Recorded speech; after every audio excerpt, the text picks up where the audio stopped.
Assalamu alaikum, hurmatly tuğanlar, qadırlı mekendештер. Бүгүнкү сабагыбызда биз Кур'ан әліпбе сабагында көпчүлүк адамдарды ойлонтуп, түйшүккө сала турган, жазылып бирок окулбай турган тамгалар тууралуу өтөбүз. Андыктан бүгүнкү сабагыбыз өтө зарыл жана маанилүү болгондуктан бардыгыңыздарды сабактын баштан аягына чейин толук катышып, дыккаттуулук менен көңүл буруп отуруңуздарды сунуштайбыз. Анда эмесе сабакка киришели. Негизи жалпы араб тилинде кээ бир сөздөр бар, ал сөздөрдө тамгалар бар, бирок кээ бир тамгалар ал сөздөрдө тамгалар жазылат, бирок окулбайт. Мына ошол кайсыл тамгалар кандай учурда болот? Мына ошонун ар бирине азыр Аллах буйрса кеңири токтолуп өтөбүз. Эң эле алгачкысы мына ушул сөз. Бул сөз кантип окуйбуз? У-ла-и деп окуйбузбу же у-ла-и деп окуйбузбу? Бул сөздө мына ушул көрүп турганыңыздар вау тамгасы окулбайт.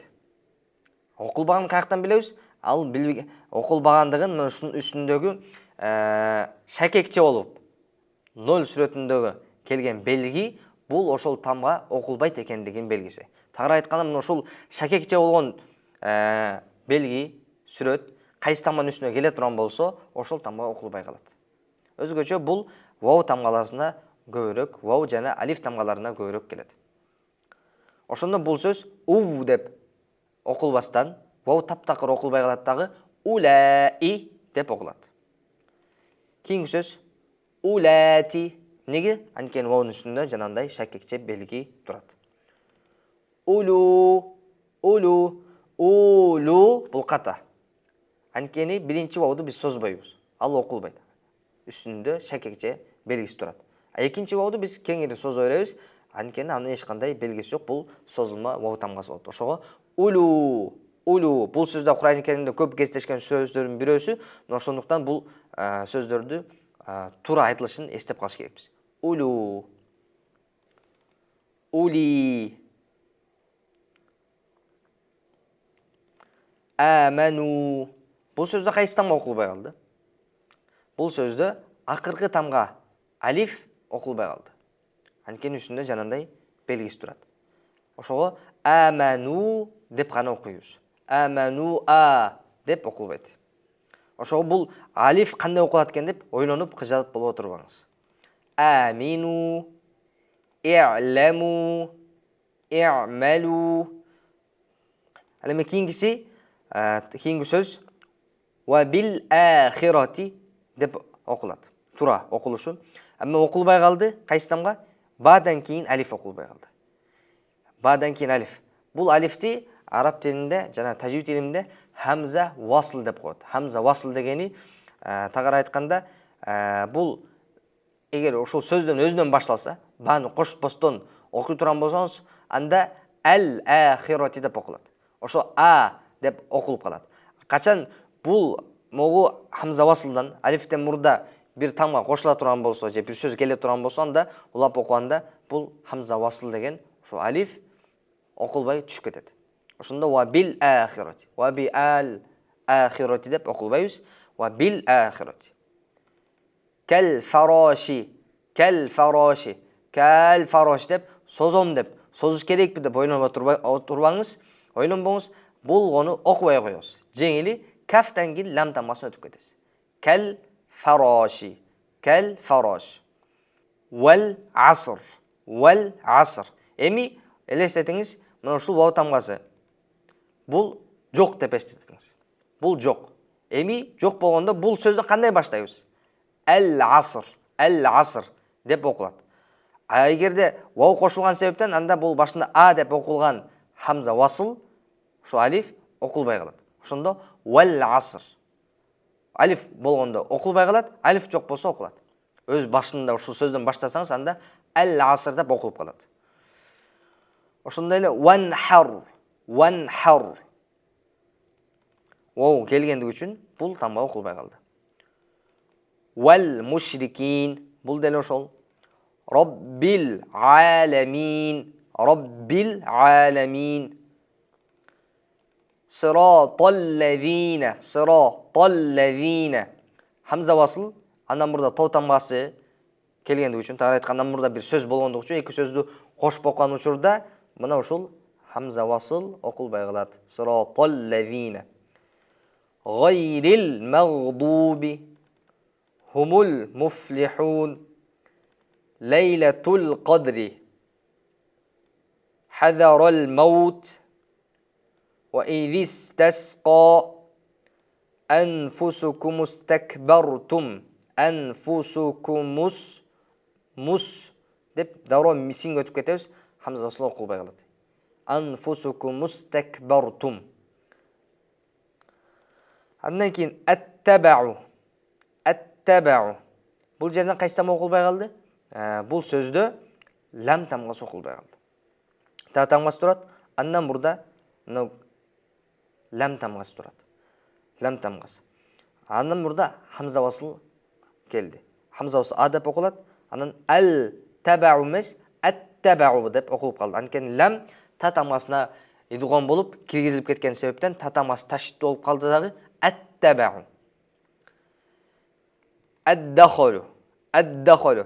Demek qaysi sözün başındağı tamga tashdid olsa, andan burdağı lam o'qilmay qoladi.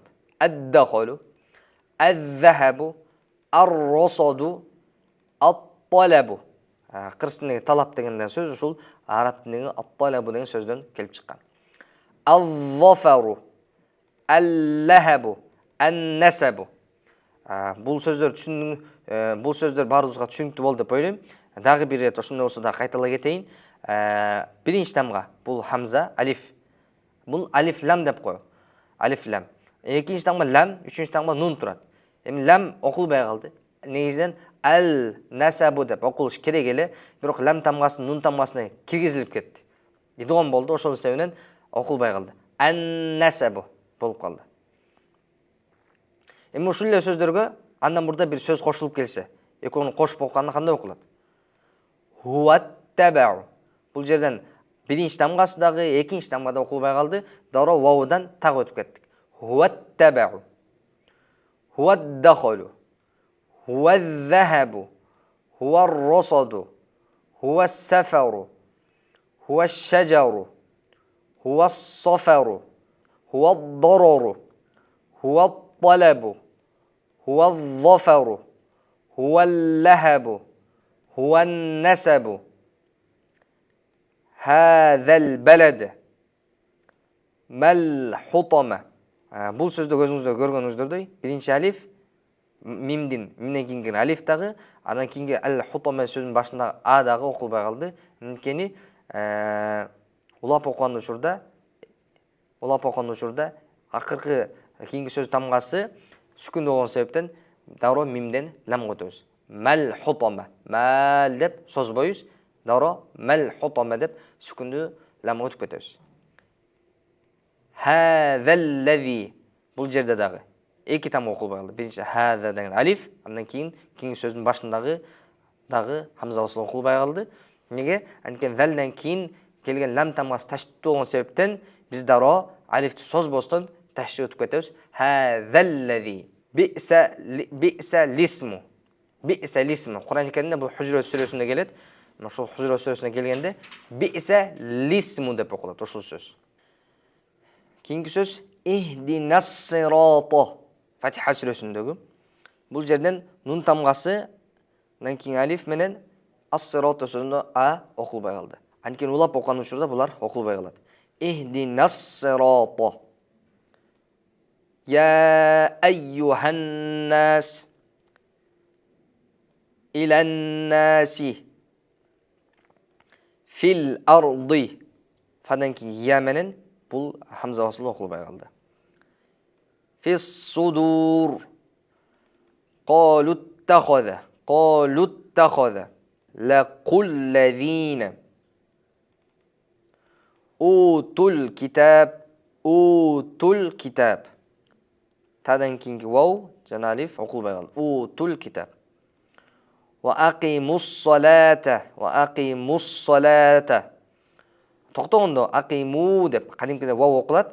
Әлем улап оқыған учурда мимден кейінгі созылма вау дағы, андан кейінгі алиф белгisi дағы, ана хамза васыл дағы улап оқыған учурда оқылбай қалады. Тағыр айтқанда бұлар алыстан болып, ана ташдид андан кейінгі соттан басты ташдидтүү күчтүү болгон себептен өзүнө тартып кетет дагы акимус салата деп бирине кошулуп окулуп кетет. Жана ушул сөздө байкасаңыздар канча тамга окулбай калды? Сиздерге суроо. Ушул сөздө канча тамга окулбай калды? Бул сөздө 4 тамга окулбай калды. Биринчиси вау, экинчиси алиф, көрүп турганыңыздардай үстүндө шайкекче белгиси бар. Андан кийинкиси üstünde alif, üstünde kalpagı var. Бұл хамза васыл деп жанаттан бері айтып атабыз. Андан кейін лам тамгасы. Бұл сот тамгасында киргизилип окулуп, ташдид болуп, идгом болуп кетти. Ошонун натыйжасында карасаңыздар 4 тамга окулбай калды. Ва акимус салата. Ушунун бардыгы бул ташдиддүү болгон себептен. Ва атуз заката. Бул да жана ошондой. Андан кийинкиси дагы ва амилус салихати. وعملوا الصالحات. Мына ушул негизи Кур'ан алифбе сабагында бардык эле Кур'ан алифбе бүгүнкү өтүп аткан сабагыбызда көпчүлүк эле сөздө Кур'анда кездешкен сөздөр. Ошолордун ичинен да вакимус салата, мына ошо акыркы катардагы вакимус салата ва атуз заката ва амилус салихати бул Кур'анда өтө кайталанып келген сөздөр. Мына ушинтип бүгүнкү сабагыбыздагы соңуна келип жетти, урматтуу туугандар. Бүгүнкү сабагыбызда биз ушул көпчүлүк адамдар ойлонтуруп, Кур'ан окуганда ойлондура турган эреженин бириси болгон бул жазылып, бирок окулбай турган тамгалар. Ошонун бардыгы менен Аллах буйрса кеңири таанышып өттүк деп ойлойбуз. Эгерде дагы бир түшүнбөй турган жерлериңиздер болсо, анда комментарийге жаза кетсеңиздер болот.